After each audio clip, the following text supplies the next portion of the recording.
জুমার দিন দুপুরে আল্লাহর একটি নাম পড়লে মনের সকল আশা পূরণ হবে। মনে রাখবেন, এই জুমার দিন কিছু সময় রয়েছে যেই সময় আল্লাহ পাক রব্বুল আলামিনের কাছে দোয়া করলে আল্লাহ তাআলা সেই দোয়াটা কবুল করেন।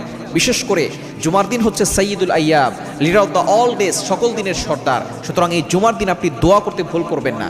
আল্লাহর কিছু গুণবাচক নাম রয়েছে, এই নাম ধরে ডাকলে আল্লাহ পাক রব্বুল আলামিন সেইটাকে সাড়া দেন। আল্লাহ তাআলা নিজে বলে দিয়েছেন, কোরআন খোলেন 9 নম্বর পারা 13 নম্বর পৃষ্ঠার 4 নম্বর লাইন, সূরা আরাফের 180 নম্বর আয়াতে আল্লাহ বলছেন, ওয়ালিল্লাহিল আসমাউল হুসনা ফাদউহু বিহা।